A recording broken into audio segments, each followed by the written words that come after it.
Narendra surrender. उधर से Trump ने एक इशारा किया, फोन उठाया, कहा मोदी जी क्या कर रहे हो, नरेंद्र सरेंडर। और जी हजूर करके नरेंद्र मोदी जी ने ट्रंप के इशारे का पालन किया। आप सबका यहां बहुत बहुत स्वागत, नमस्कार। आपका मूड कैसा है? ठीक है? तो आज मैं आपको दो तीन चीजें कहना चाहता हूं। सबसे पहले, विचारधारा की लड़ाई चल रही है। एक तरफ कांग्रेस पार्टी है, हमारा कॉन्स्टिट्यूशन है, और दूसरी तरफ बीजेपी और आरएसएस जो इसको मानती नहीं है और इसको खत्म करना चाहती है। हिंदुस्तान की सारी संस्थाओं को, इंस्टीट्यूशंस को उन्होंने पकड़ लिया है। हर संस्था में उन्होंने अपने लोग डाले हैं और देश को आस्ते आस्ते आस्ते देश का वो गला घोट रहे हैं। तो पहली लड़ाई संविधान की है। एक तरफ हम कांग्रेस पार्टी, हमारी विचारधारा, और दूसरी तरफ आरएसएस जो संविधान के खिलाफ खड़े हैं।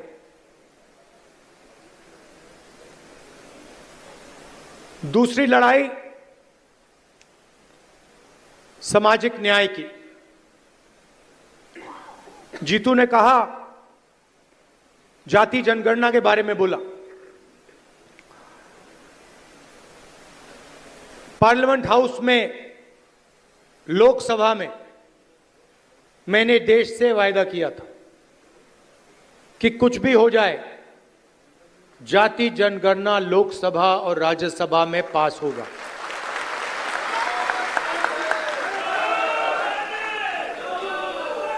ये बीजेपी आरएसएस वालों को अब मैं अच्छी तरह जानता हूं। इन पर थोड़ा सा दबाव डालो, थोड़ा सा धक्का मारो, डर के भाग जाते हैं ये लोग। जैसे उधर से ट्रंप ने एक इशारा किया, फोन उठाया, कहा मोदी जी क्या कर रहे हो,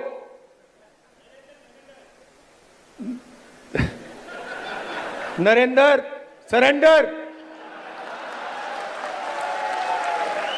और जी हजूर करके नरेंद्र मोदी जी ने ट्रंप के इशारे का पालन किया। आपको एक समय याद होगा जब फोन कॉल नहीं आया था,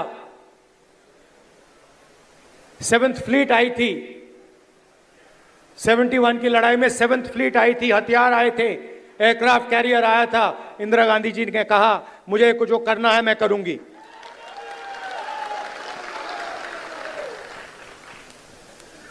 ये फर्क है, इनका कैरेक्टर है। ये सारे के सारे ऐसे हैं। आजादी के समय से सरेंडर वाली चिट्ठी लिखने की आदत है। एक सेकंड में थोड़ा सा दबाव पड़े, भैया ये लो। हाँ, तो ये इनका कैरेक्टर है। कांग्रेस पार्टी सरेंडर नहीं होती है।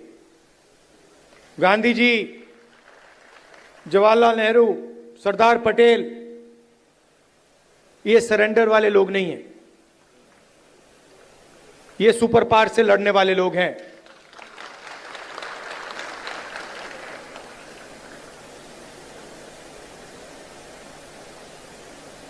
तो जाति जनगणना की बात मैंने कहा, देखिए आपको जो करना है करो।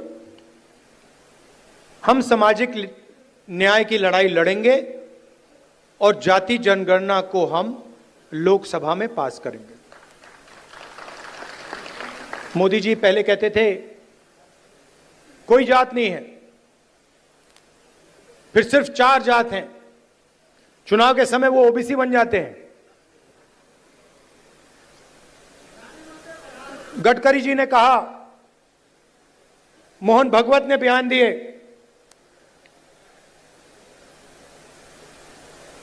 थोड़ा सा दबाव पड़ा, एकदम सरेंडर हो गए। मगर मैं इनको जानता हूं,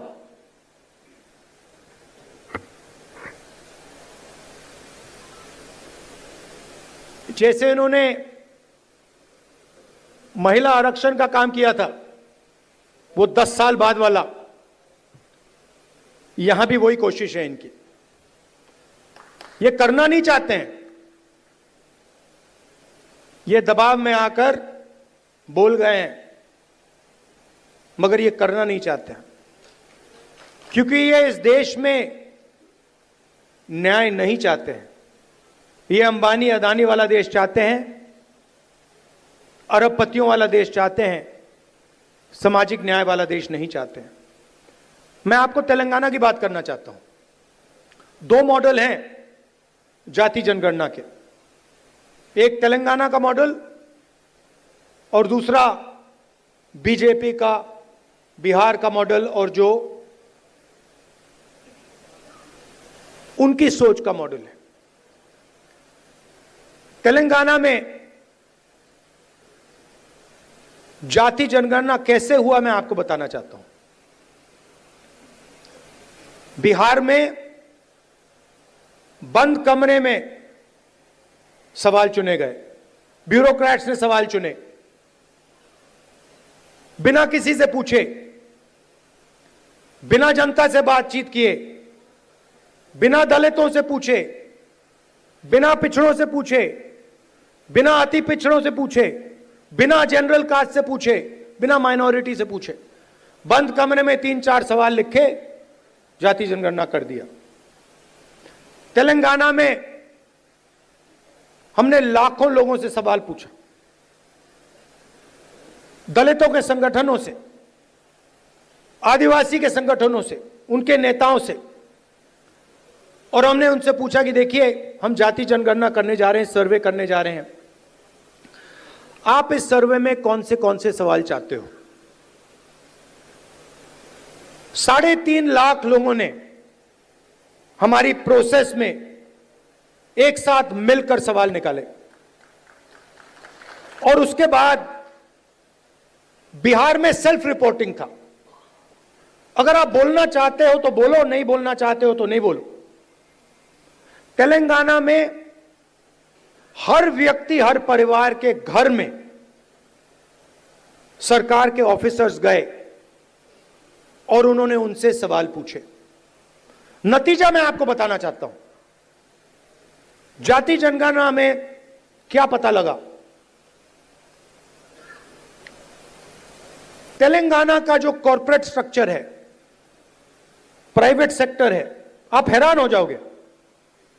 तेलंगाना का जो प्राइवेट स्ट्रक्चर है, प्राइवेट सेक्टर है, सीईओज, सीनियर मैनेजमेंट, कंपनी के मालिक, इन सब की लिस्ट में आपको एक दलित, एक आदिवासी, एक पिछड़ा वर्ग का व्यक्ति नहीं मिलेगा। यह सच्चाई है। तेलंगाना में जो भी कॉन्ट्रैक्ट सरकार देती है, सारे के सारे कॉन्ट्रैक्ट्स 5% लोगों को मिलते हैं। उसमें ना कोई दलित है, ना कोई आदिवासी है, ना कोई पिछड़े वर्ग का व्यक्ति है। यह सच्चाई है। हम कहते हैं हम सुपर पावर बनना चाहते हैं। दलितों की आबादी 15%, पिछड़ों की आबादी कम से कम 55%, आदिवासियों की आबादी 9%, माइनॉरिटीज 15%, सब जोड़ लो 90% बनता है। इनकी भागीदारी नहीं है। और वही चुने हुए अमीर लोगों को सारा का सारा दिया जाता है। उसी लिस्ट में कॉर्पोरेट सेक्टर की लिस्ट निकालो, बड़े बड़े ब्यूरोक्रेट्स की लिस्ट निकालो, उसमें आपको गरीब जनरल कास्ट का भी कोई नहीं मिलेगा। यह सच्चाई है। मजदूरों की लिस्ट निकालो, उबर ड्राइवर्स की लिस्ट निकालो, जो खाना डिलीवर करते हैं उनकी लिस्ट निकालो, और उसमें आपको पिछड़ा वर्ग, दलित, आदिवासी सब मिलेंगे। दो हिंदुस्तान बन रहे हैं, एक 90% का और दूसरा चुने हुए लोगों का 5-7% का। बड़ी बड़ी बातें होती हैं सुपर पावर बनेंगे, ऐसे कोई सुपर पावर नहीं बनता है। जब तक हम हर हिंदुस्तानी की शक्ति का नहीं प्रयोग करेंगे तो ये देश सुपर पावर छोड़ो आगे नहीं जा सकता है। यह सच्चाई है। जो भी सपने देखने देख लो, कभी नहीं हो सकता। हिंदुस्तान जब ही आगे बढ़ता है जब इस देश की पूरी शक्ति का प्रयोग होता है, जब सब लोगों को लगता है कि हमारी भी भागीदारी है, हमारा भी भविष्य है, हम भी आगे जा सकते हैं। आप मीडिया देखो, पूरी लिस्ट निकाली मैंने, मालिकों की लिस्ट, रिपोर्टर्स की लिस्ट, एंकर्स की लिस्ट। मुझे दलित एंकर का नाम बता दो, मुझे पिछड़े वर्ग के एंकर का नाम बता दो, मुझे आदिवासी एंकर का नाम बता दो, नेशनल मीडिया में बता दो कौन है, मुझे बता दो। जुडिशियल सिस्टम में जाओ, वहां आपको 90% नहीं मिलेंगे। मीडिया में आपको अंबानी जी की शादी दिख जाएगी, डांस गाना दिखेगा, मगर किसान भूखा मर जाए, मजदूर मर जाए, कभी नहीं दिखाई देगा।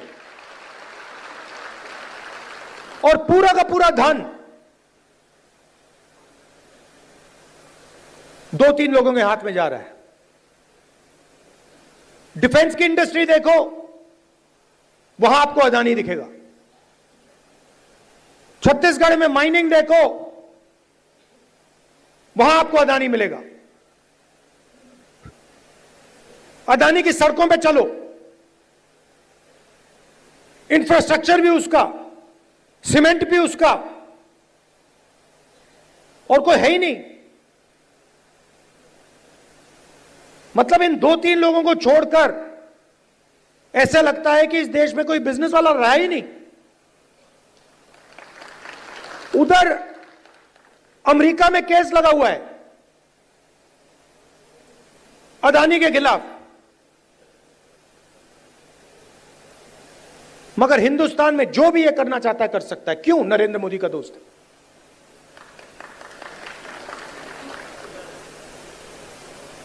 तो हो क्या रहा है? 90% को परे कर दिया, गरीब जनरल कास्ट को परे कर दिया, और सारे के सारे बिजनेस यही 5-6 लोगों को दे रखे हैं। नाम आप जानते हो। और ये क्या करते हैं? आप मुझे बताओ, अदानी बनाता क्या है? अदानी पूरा का पूरा चाइना का माल हिंदुस्तान में बेचता है।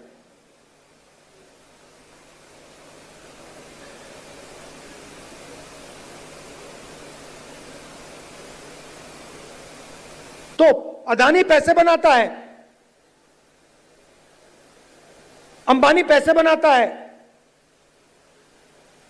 और चाइना अपना माल हिंदुस्तान में बेचता है। यह फोन जो है, ये अदानी अंबानी जैसे लोग बेचते हैं हिंदुस्तान में, मगर इस फोन से चाइना के युवा को रोजगार मिलता है, हिंदुस्तान के युवा को रोजगार नहीं मिलता है। वो सब कुछ बनाते हैं, शर्ट, पैंट,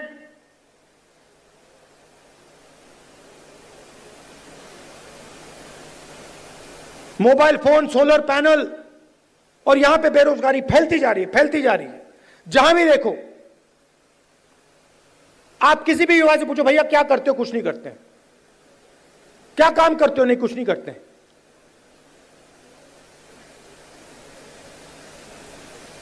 यह हिंदुस्तान की सच्चाई है और इससे छुपा नहीं जा सकता, चाहे मीडिया कुछ भी कहे। देश की सच्चाई है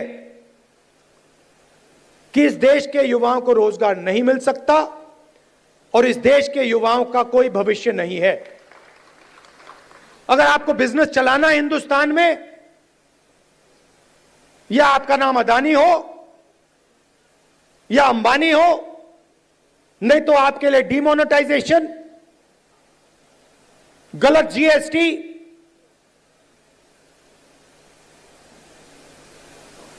या फिर आप उनके लिए जाके काम करो। जाति जनगणना पूरे देश को दिखा देगा इस देश में किस प्रकार से अन्याय हो रहा है, किसको फायदा मिल रहा है, किसको नहीं मिल रहा है। किसी को चोट लगती है, आपका कभी फ्रैक्चर हुआ है? फ्रैक्चर हुआ है, डॉक्टर ने आपको सबसे पहले क्या बोला? सबसे पहले बोला देखो भैया दिखा दो, एक्सरे करा दो। आपने उनसे कहा नहीं मैं नहीं कराऊंगा एक्सरे। अगर आप कहते मैं नहीं कराऊंगा तो डॉक्टर आपको क्या कहता? फोर्स करता। और अगर तब भी नहीं करते तो फिर लंगड़ाते हुए चलते रहते। और डॉक्टर कहता यार ये तो मतलब पागल है ना? तो मैं यही कह रहा हूं, पूरा देश जानता है कि दलितों को, पिछड़ों को, गरीब जनरल कास्ट को जबरदस्त चोट लग रही है। मैं सिर्फ कह रहा हूं देखो भैया एक्सरे करा लो, देख लेते हैं कि है क्या। शायद पता लगे कि कोई प्रॉब्लम ही नहीं है। शायद जाति जनगणना के बाद पता लगे कि कोई प्रॉब्लम ही नहीं है, सब कुछ ठीक है। कॉर्पोरेट सेक्टर में हर वर्ग के लोग हैं, जुडिशरी में हर वर्ग के लोग हैं, कोई प्रॉब्लम नहीं है, ठीक है। मगर अगर एक्सरे से पता लगा कि टांग टूटी हुई है तो कुछ ना कुछ तो करना पड़ेगा ना। तो इसीलिए बीजेपी नहीं चाहती है, क्योंकि अगर जाति जनगणना हो गया तो ये इनका जो अदानी अंबानी वाला मॉडल है ये वहीं खत्म हो जाएगा। क्योंकि देश को पता लग जाएगा कि 90% को कोई फायदा नहीं हो रहा है, ये 5-10% को सारा का सारा हिंदुस्तान का धन जा रहा है और जनता अपने आप खड़े होकर उसको रोक देगी।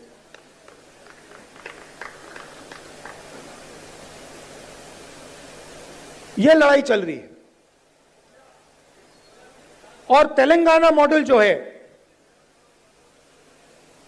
वो जाति जनगणना करने का सही मॉडल है। तो हम जो चाहते हैं, जो जाति जनगणना होगा, चाहे मोदी करे या कांग्रेस पार्टी करे, वो तेलंगाना मॉडल वाला जाति जनगणना होगा। थोड़ी सी मध्य प्रदेश की बात करता हूं। देखिए यहां पे इस स्टेट में कांग्रेस की जो विचारधारा है, कांग्रेस के जो कार्यकर्ता हैं, कांग्रेस के विचारधारा के जो लीडर्स हैं, उनकी कोई कमी नहीं है। ये भरा पड़ा हुआ है। इसी कमरे में बीजेपी को हराने का टैलेंट बैठा हुआ है। मगर आपके हाथ बंधे हुए हैं।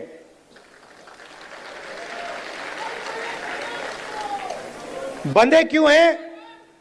क्योंकि आपकी आवाज कांग्रेस पार्टी के संगठन में ठीक से नहीं सुनाई देती है।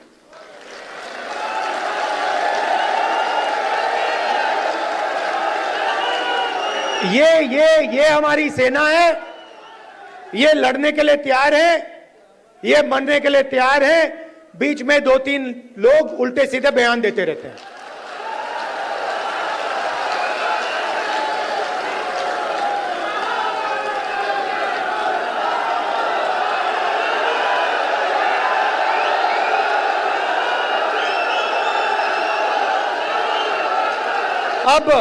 अब कोई ऐसे लोग हैं जो फ्रस्ट्रेशन में दे देते हैं, कोई ऐसे लोग हैं जो थोड़ा बीजेपी का भी काम कर लेते हैं, और हमें कहीं ना कहीं से तो शुरुआत करनी होगी।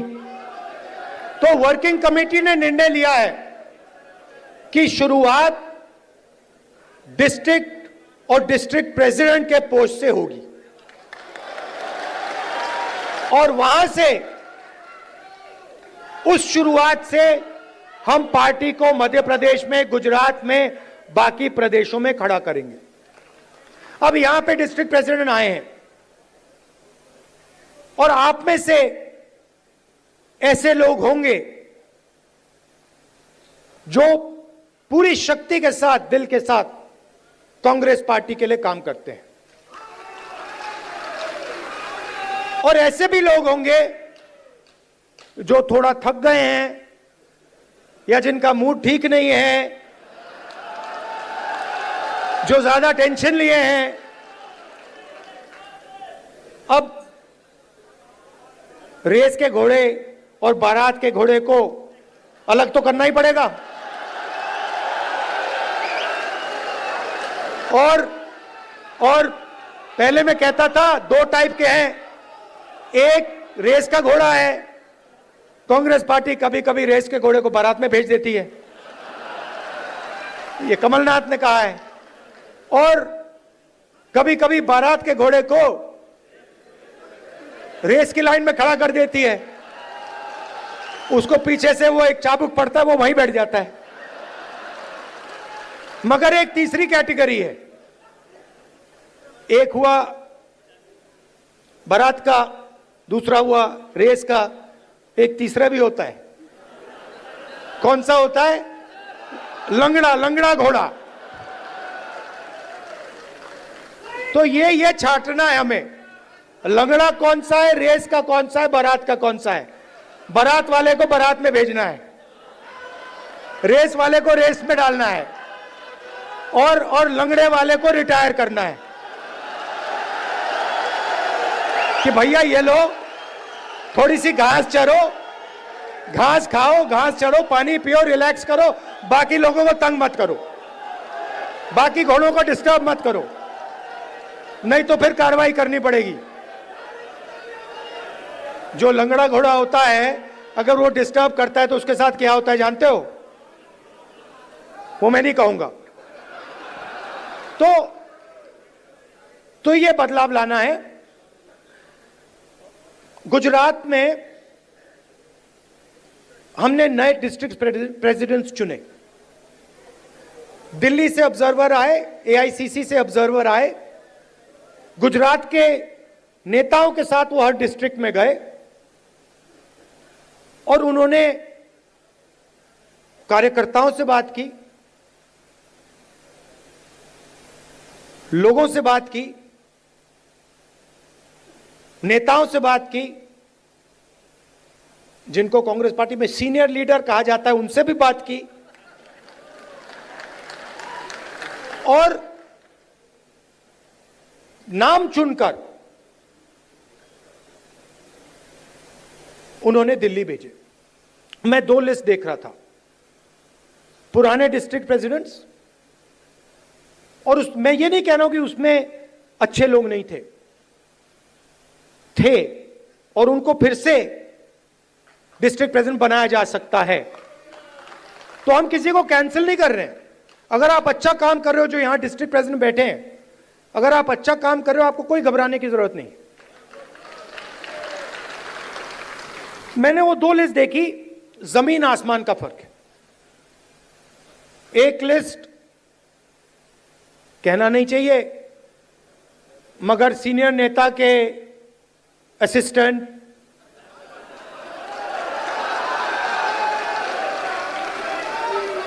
और दूसरी लिस्ट में पोटेंशियल फ्यूचर गुजरात की लीडरशिप, वही हम मध्य प्रदेश में करना चाहते हैं। और अगर हम ये नया बदलाव ला रहे हैं तो ये सिर्फ डिस्ट्रिक्ट लेवल पे नहीं रुक सकता है, ये एक कदम है। इसके बाद हम ब्लॉक और जो गांव तक का लेवल है, लोकल बॉडी का लेवल है, वहां भी जाएंगे। मगर मैं जो डिस्ट्रिक्ट प्रेसिडेंट बनेंगे और सचमुच में इसी कमरे से बनेंगे, मैं आपको एक बात कहना चाहता हूं और आप अच्छी तरह सुनिए।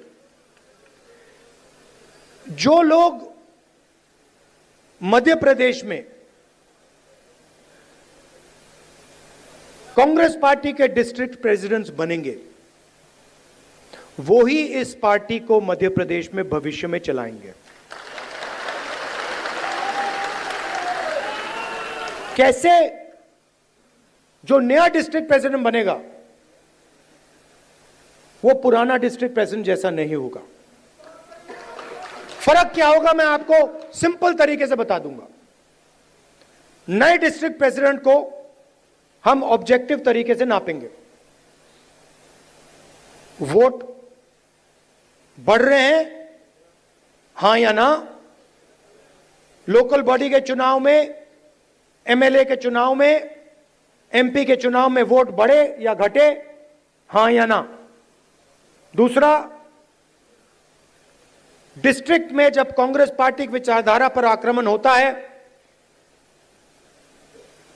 किसी दलित को, आदिवासी को, पिछड़े वर्ग को, गरीब जनरल कास्ट को, महिला को मारा जाता है, पीटा जाता है, दबाया जाता है, माइनॉरिटी को मारा जाता है, पीटा जाता है, दबाया जाता है, कांग्रेस पार्टी क्या वहां खड़ी मिली या नहीं मिली?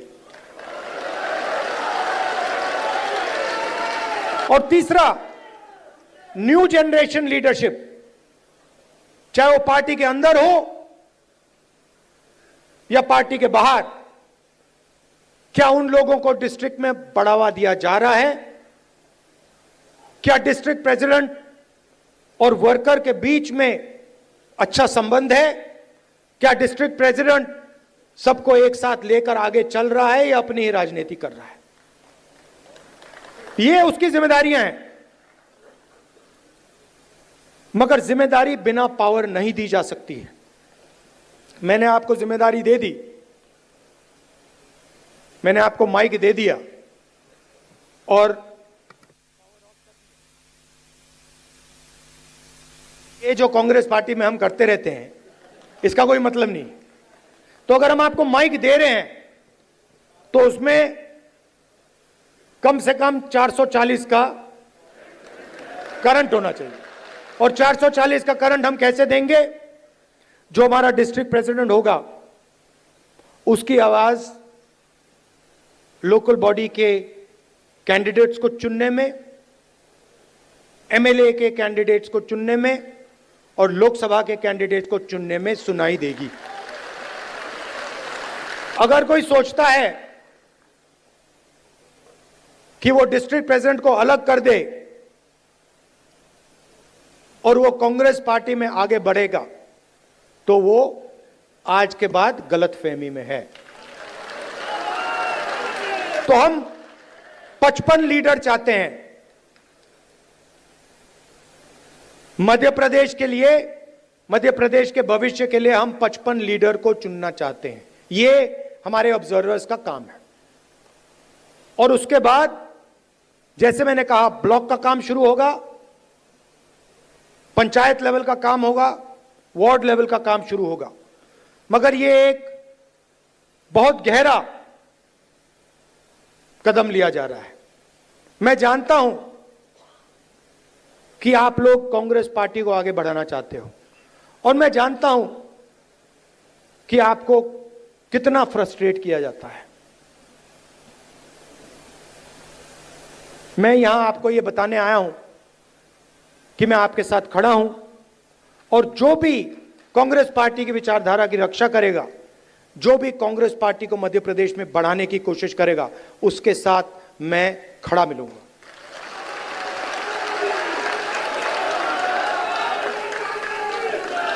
मध्य प्रदेश में कांग्रेस पार्टी की कोई कमी नहीं है। मैं आपको बता रहा हूं, आप मानो ना मानो, मैं आपको बता रहा हूं, जिस दिन आपने मन बना लिया, सिर्फ इस कमरे ने और किसी ने नहीं, जिस दिन इस कमरे में 20% लोगों ने मन बना लिया कि यार बीजेपी को उधेड़ के फेंकना है, उस दिन बीजेपी का आप परे कर दोगे। मेरी जितनी भी जरूरत होगी, जहां भी आप मुझे ले जाना चाहते हो, आप मुझे बुलाओ, मैं हाजिर हो जाऊंगा। आप सबका दिल से बहुत बहुत धन्यवाद। नमस्कार, जय हिंद। अच्छा, आखिरी बात भूल गया मैं, सबसे जरूरी बात, कांग्रेस पार्टी में डिस्ट्रिक्ट प्रेसिडेंट के लिए कांग्रेस प्रेसिडेंट का मेरा, वेणुगोपाल जी का दरवाजा 100% खुला मिलेगा। धन्यवाद, जय हिंद।